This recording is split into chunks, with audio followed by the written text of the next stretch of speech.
You are listening to We Saw the Devil, an investigative and conversational true crime podcast that deep dives into fascinating criminal cases that are solved, unsolved, or ongoing.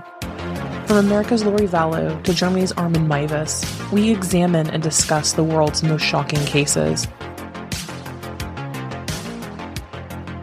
If you're enjoying the show, don't forget to follow us online. Check us out at WeSawTheDevil.com and We Saw the Devil on Facebook, Twitter, and Instagram.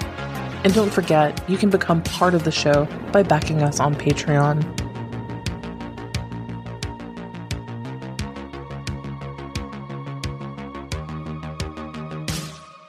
Hello, everyone. You are listening to We Saw the Devil. This is Robin, and I am here with an update on 3 different cases.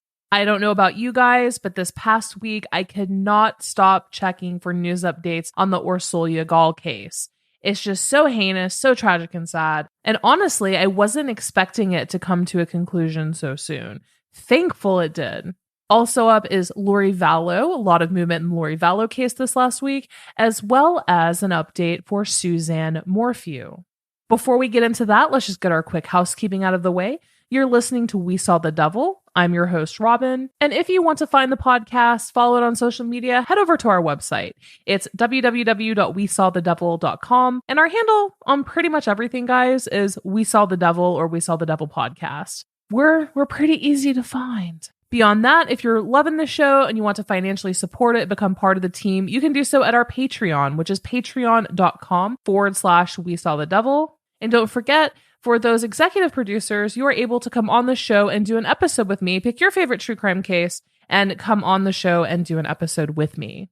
Guys, we're going to keep the housekeeping light today. We're just going to go ahead and get right into it here. Let's talk about Orsolya Gaal. So all of a sudden, this past Saturday morning, like late morning, early afternoon, all of a sudden it hit the media that a woman had been found brutally stabbed to death and then stuffed in a bag, like a gym bag. Obviously, that's not something that you just kind of disregard, right?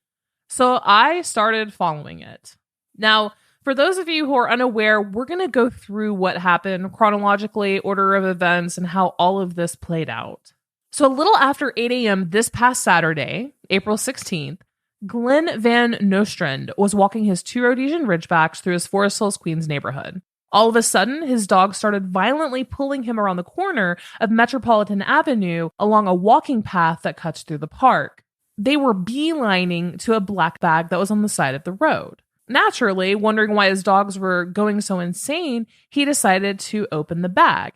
In an interview, he said that there was some blood pulling. He got up close to the bag, saw some blood pulling out, and then he decided to open it. I mean, you do you, honey boo boo, but that would be a hard no from me. I mean, I'm going to hard pass on opening a mysterious black bag that's bleeding that my dogs are freaking out over. But again, you do you. In an interview with the New York Post, Van Nostrand described what he saw when he opened the bag. And I am directly quoting this incredible New York Post article. Big props also to the New York Post, especially during this last week, for providing constant details and updates on this case. He said, quote, "He saw black ankle-length jeans, a belt, and a woman's waist. The body was in a fetal position and the bag had wheels." So he immediately called police. I mean, good thinking.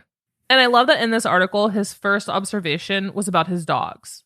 I mean, I really appreciate it. He said, "They are scent hounds. They see the world through their noses." If any of you guys know me in real life, you know that I am absolutely, positively obsessed with my German short-hair pointer named Jupiter. So, same. I really appreciated that his entire first take on this is about his dogs. So the police showed up on the scene, and he was like, "Hold on, gotta drop my dogs off, and I'll come into the station to make a full report." He turned around to walk back towards his home, and his dog started pulling him in another direction. He followed them, and then he found a freshish-ish puddle of blood. Now, if you've read any of the myriad articles in the case or followed it on Twitter or the New York Post or Huffington Post, you've probably read that there was a half-mile-long blood trail leading from the home on Juno Street to the resting place of that black duffel bag. I mean, multiple articles have stated this. Mr. Van Nostrand ended up going to the police station and filing his police report, but the police also followed this blood trail from the black duffel bag to the home on Juno Street. And What it led them to was a $2.5 million home in an affluent, gated community that belonged to 54-year-old Howard Klein, his 51-year-old wife, Orsolya Gaal, and their two sons, 13-year-old Leo and 17-year-old Jamie. So the police made entry into the home. First level was empty. They discovered 13-year-old Leo Klein upstairs in his bedroom. He said that he was home alone, that his dad and brother were out looking at colleges out of town, that he did not know where his mother was. He was detained and taken into custody, but released shortly thereafter into the care of a family member. If you recall, during this time, there was a sudden flurry of breaking news surrounding this case. This is really when it hit. A woman butchered and found in a duffel bag, with her husband and 13-year-old son being persons of interest. Very clear distinction, persons of interest. 13-year-old Leo was actually pretty much immediately cleared just a couple hours later, very quickly. And media outlets posted updates saying that the son and husband were no longer suspects. Okay, so the son is out. It was confirmed that the deceased victim was 51-year-old Orsolya Gaal, again married to Howard Klein. So who is Howard Klein? As this horror show was playing out in New York, Howard and his son Jamie were out of town. They went to Oregon to look at colleges and then through Michigan. Jamie's 17 years old and getting ready, trying to pick that college. Howard himself graduated from the University of Michigan in 1990 and apparently met Orsolya Gaal while he was later working in Budapest. Orsolya was attending the Budapest Business School College of International Management and Business.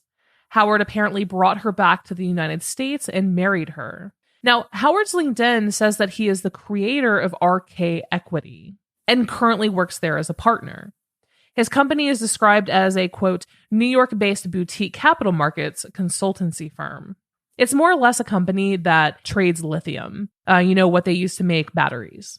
Obviously, once Howard and Jamie learned about the brutal murder of Orsolya, they hopped on a plane to fly back to New York. Not only that, but that morning early, Howard had received 2 text messages on his phone that said, "Your whole family is next," as well as, "Your wife sent me to jail some years ago. I'm back."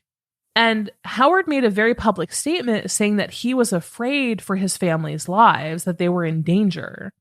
And the mystery only got deeper this past Sunday and Monday, the next day, when additional information came out. Orsolya Gaal actually went missing 2 years ago as well. Her husband Howard had called 911 just a tiny bit after 7 a.m. on May 29th, 2020, to say that his wife had not returned from a walk the night before. Coincidentally, she arrived home 30 minutes later to the family residence. That fact added a little bit more intrigue into the story. So back to the present day. When police retraced her steps, they found that she had attended a concert at the Lincoln Center with a family friend before returning to a local bar in her neighborhood. She drank there alone in that bar for 40 minutes before she left, arriving home around 12:35 a.m. Now, there have been multiple reports from witnesses in the bar that night saying that it appeared as though she had been waiting for someone to show up. She drank there by herself and then she left.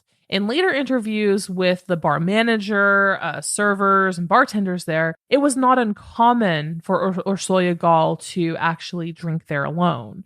So that was not, weird or outside the realm of her normal behavior. So she returned home around 12:35 a.m. And sadly, the murder would happen shortly after this in the basement. And then the most shocking piece of evidence surfaced. Surveillance video from a doorbell camera off of 75th Avenue, just a couple blocks away from Orsolya Gaal's home. This footage captured a dark figure pulling a bag down the street, like a bag on wheels, the same bag in which Orsolya Gaal was found. And people went apeshit over this, speculating who it could have been. Almost every Facebook group or Reddit thread, they were trying to pin it on the son, saying, look, that figure has a very light, slender build. So does her son. It has to be her son. I mean, the speculation was completely out there. News then came out that police were looking for a handyman who worked on the family's home who also knew where the spare key was, but they didn't release any names or pictures. They also indicated that he could have been a, quote, previous lover of Orsolya's. Police also released information that indicated, quote, Gaal had contact with at least 3 men that night. One of them was the handyman. On Tuesday morning, police put up $3,500 reward posters around Orsolya Gaal's neighborhood, asking the public for more information on this murder. The family's electrician actually spoke out in an interview on Wednesday, saying that the entire home had a very advanced security system, indicating that the crime could very well have actually been caught on camera. And then Thursday morning, an arrest was made. 44-year-old David Bonola, who somehow looks like a Wish version of Slash if you bought him online. He apparently confessed to the murder. Police were in his neighborhood canvassing and watching it, supposedly him. He saw them, he walked up to them, made some small chat, and then eventually said, "I hear you're looking for me." And then he actually confessed. He confessed once to police and then again actually on record on video. Police would later release a Gaal family CCTV footage still from their home's personal security system, showing David Bonola approaching the home in dark clothing with his face partially covered. And they had actually been surveilling Bonola for a couple of days. He was very much immediately on their radar. Apparently, he and Orsolya Gaal had been having an affair for 2.5 years. There was ample text evidence of this. They were aware that he and her had communicated and met up the day before. Between that and the surveillance camera footage, they, more or less knew it was him, but they needed to get the warrant. So what they did is they were waiting for the trash, for the garbage to be picked up so that they could look through it. Trash day came, the garbage was picked up at Bonola's residence. They opened it and they found a pair of bloody boots in the trash. They tested it for DNA, and that is 100% one of the biggest pieces of evidence they have on Bonola, other than him obviously being at the home at 12:30 a.m. outside dressed in black. I mean, you can't get more, obvious than that. So apparently what they believe happened is they believe that he and Gaal had been communicating throughout the day. He showed up unannounced and uninvited at 12:30, a little after 12:30 a.m. She let him into the home. They started arguing. They went downstairs into the basement. She asked him to leave multiple times. He grabbed a knife out of her kitchen, slashed her throat, and proceeded to stab her 59 times, primarily on her left side. He got her carotid artery. He slit her throat. It was very, very, very, very brutal. And when we hear of cases like this, 59 stab wounds, that's personal. You don't think of someone randomly coming in off the street, committing a crime like this. You think of, okay, there's anger and passion behind that. And I think that initially that's why so many people tried to implicate and say that her son did it. Orsolya was known as a loving mom, always talking about their interests and hobbies and what they were doing and how proud she was of them, which makes it even more sad that her 13-year-old son, Leo, was detained. Can you imagine being a child asleep in bed and all of a sudden you hear a commotion downstairs, so it wakes you up. And then all of a sudden the police are like, where's your mom? Who's here? And then you're detained. You're detained and simultaneously learn that your mother has been brutally murdered. You don't have time to grieve because you're being taken into a police station barefoot in pajamas at 13 years old. Thankfully, they were able to clear him pretty quickly, but I just cannot imagine the level of psychological trauma that this poor child endured.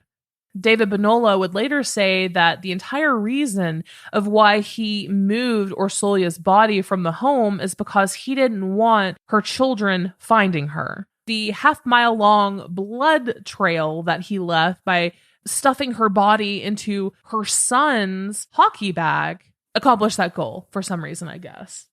Absolutely sick individual. The medical examiner found that she had the 59 stab and slash wounds, mostly in her neck and upper body. Her carotid artery and trachea were both cut. She also had wounds on her hands, indicating that she had put up a fight. Very little is actually known about David Bonola. We know that he came to the U.S. from Mexico roughly 21 or so years ago. He apparently had dreams of becoming a filmmaker, and he claimed, at least on his Facebook profile, that he had been a student at the New York School of Interior Design. At least that's what he claimed on Facebook.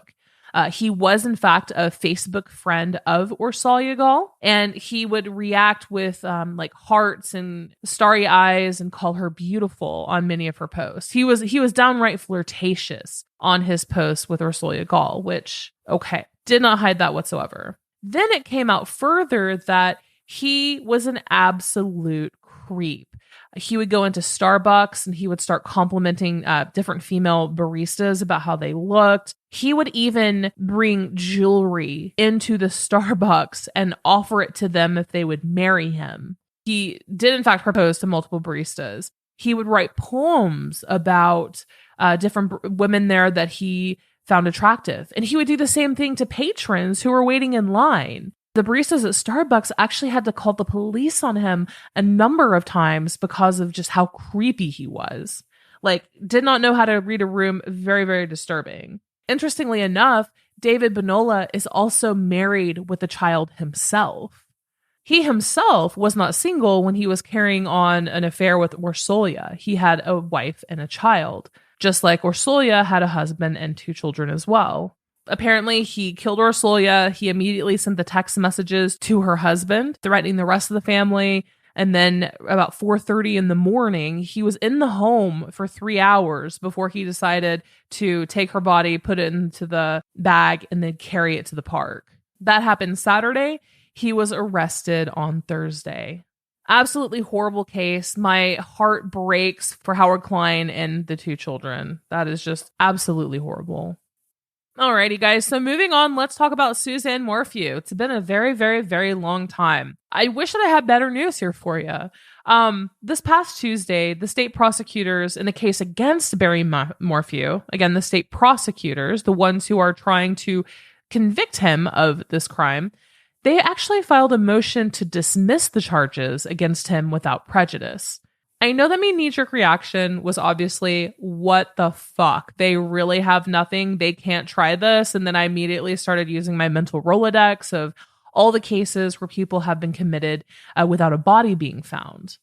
But then the court documents came out, and I am actually 100% behind this decision. And honestly, it gives me a little bit of hope based on the language in these documents. With prejudice means that the state attorney's office can refile charges in the future. They're basically being rushed by the trial timeline. Imagine, for example, if in another case, if someone goes missing at random and they think they know where the body is, but weather isn't permitting them to, say, unearth or find this body, which would be monumental evidence and monumental in the case. But they're being confined by the timeline in order to give someone, in the United States, a trial, it has to be in a timely manner. They can actually file a motion to dismiss without prejudice so that if or when they find evidence down the road, they can refile the charges and proceed again. And that's what's happening here. It sounds like investigators, or at least they feel like they have, found or identified where Suzanne Morphew is buried. And here's a snippet from this motion to dismiss. Quote, "As an offer of proof, the people and law enforcement believe we are close to discovering the victim's body. The people were hopeful that the search for and the discovery of the victim's body would be concluded well before trial, but weather has complicated the efforts. Specifically, the area law enforcement has been focused on is in a remote and mountainous region nearby the Morphew residence. This area received a significant amount of snow over the winter months before a search could be completed. To date, this area has 5 feet of snow concealing the location where the people believe Miss Morphew is located. As a result, the people cannot safely excavate this area and resolve this unanswered question."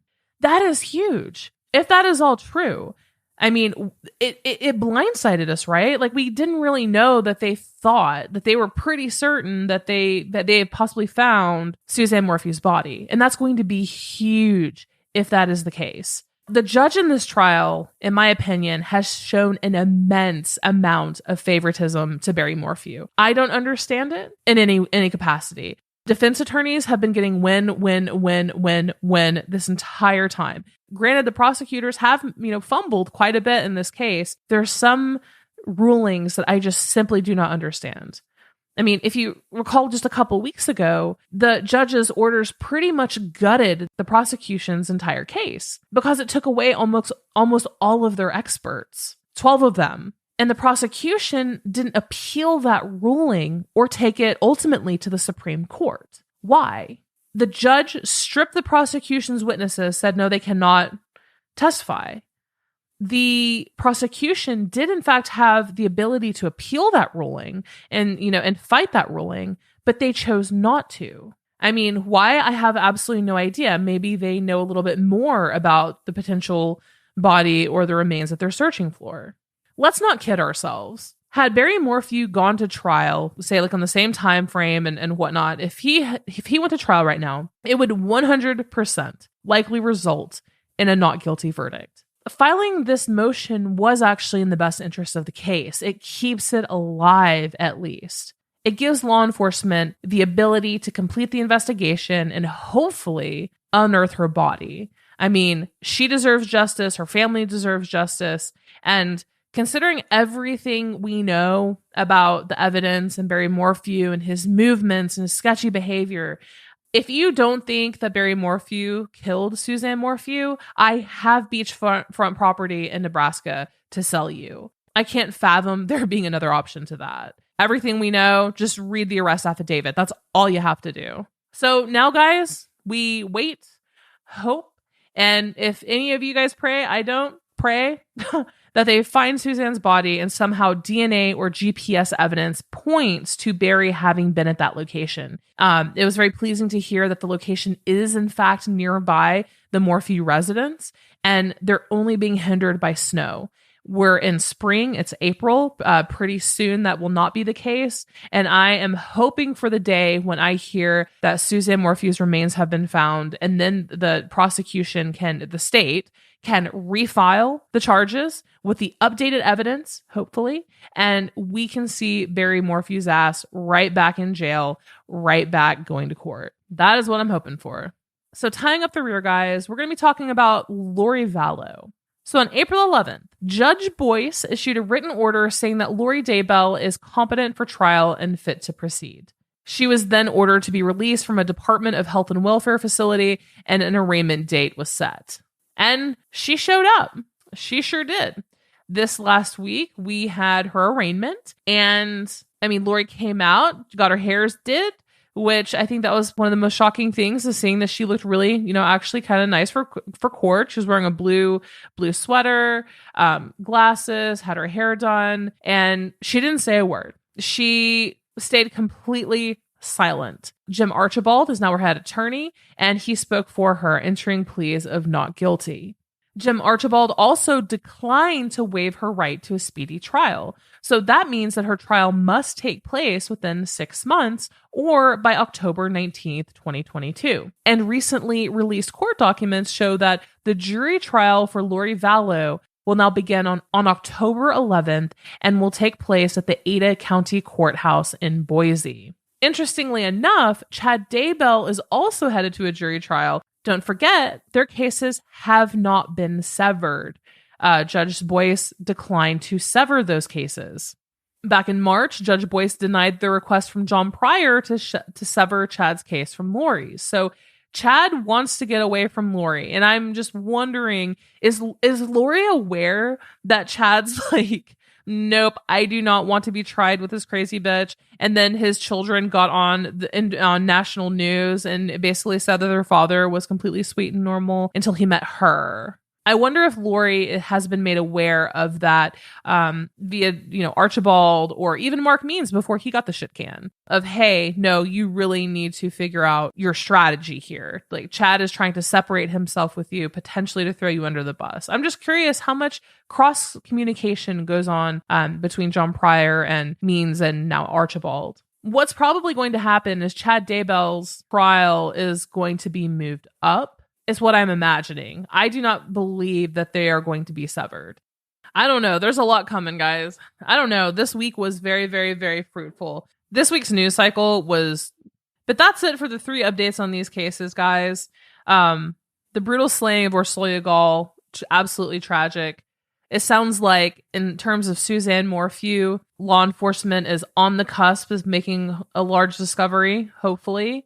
And then in the case of Lori Vallow, will she and Chad still be tried together? Will Judge Stephen Boyce cave in and allow the severance of these 2 trials? Will Chad's be moved up to match Lori's? Will they turn on one another? Lots of questions ahead. And then tonight, some super interesting breaking news.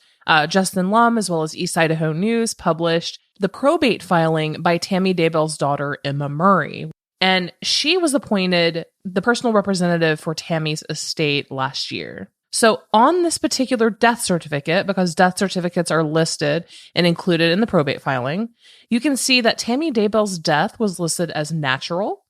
And the coroner's name was Brenda Dye, and she has it listed as a cardiac event and pulmonary edema. That was the very first death certificate. And just so we are clear, pulmonary edema is what Tammy Daybell died from. Alex Cox, if you recall, his death certificate actually says pulmonary embolism, which is a blood clot in the lung. What this also shows is that Tammy Daybell's father and father-in-law renounced and gave up their rights to be the personal representative for Tammy and nominated Emma as well. This is what actually set it up so that Chad Daybell could more or less sign his home over to John Pryor in order, let's keep it real, for payment. So that was an interesting little discovery this evening that came out. And then finally, the last thing that I have here for you guys, and this is such good news, it made me want to cry when I heard it earlier. Texas's highest criminal court delayed the execution of Melissa Lucio. She was set to die in 2 days. 2 days. And the decision from the Texas Court of Criminal Appeals came down. The Board of Pardons and Paroles was also, they had been in discussion. They're about to potentially recommend to Governor Greg Abbott whether or not to stay her execution. The Court of Criminal Appeals came and delayed it. Thank the universe. So now a lower court can review the claims that she's innocent. Like all the new evidence that everyone's talking about that would potentially exonerate her or prove that it was an accident, or at least give more, put some more doubt in there, right? If you're unsure of who I'm talking about, please check out the previous episode where I detail her story and talk about that. This was about to be one of the biggest travesties in the American legal system from the last several years. And as of right now, at least, it looks like she's going to get a second chance to prove using that new evidence. But before I go, I want some recommendations. What have you guys been watching lately? I recently watched this week Undercurrents, The Disappearance of Kim Wall.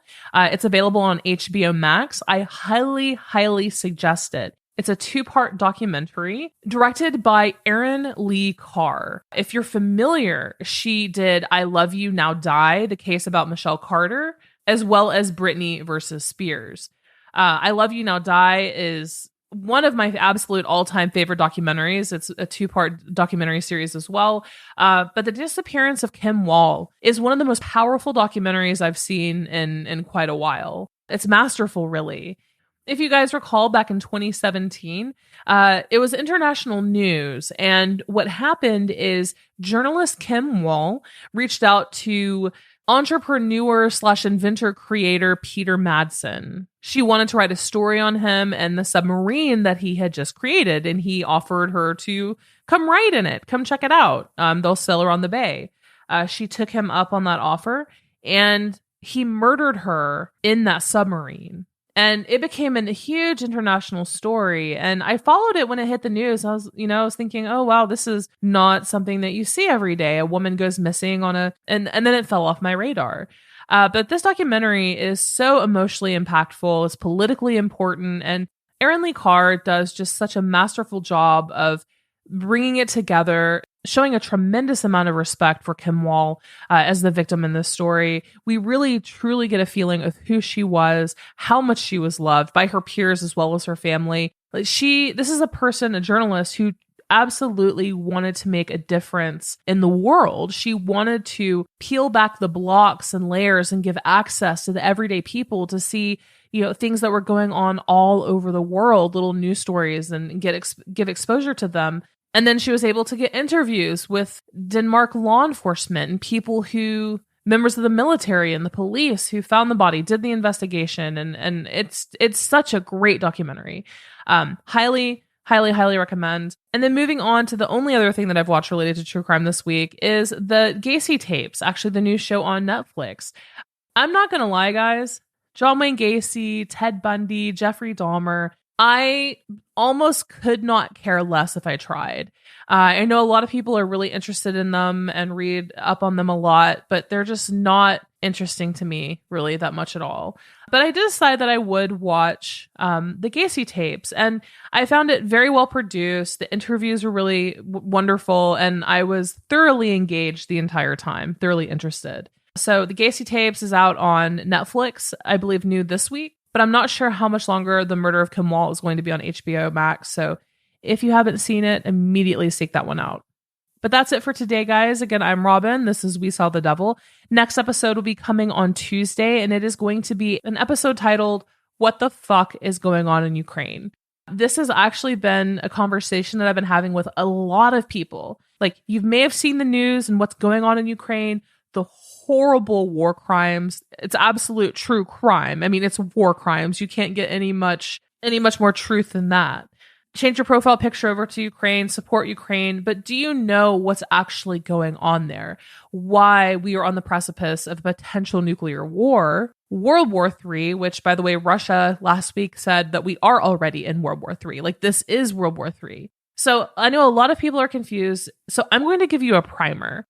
And it's going to be super interesting because you're going to understand the geopolitical impact of, our policy and what's going on, and just basically get a really easy to digest and understand primer on what's going on in Ukraine so we can all follow along together. I'm a political junkie myself. My undergraduate degree is in French language and literature and political science because I wanted to be an international relations attorney or just, live in France at the time. And I've just always been obsessed with politics, geopolitical situations, and things like that. And this topic is absolutely fascinating to me. We got you covered. So again, guys, it's been real. This is Robin. You've been listening to We Saw the Devil. Website is wesawthedevil.com. Patreon is patreon.com/We Saw the Devil. Come join us, support the show, become part of the team. And I will talk to you guys next week. Until next crime.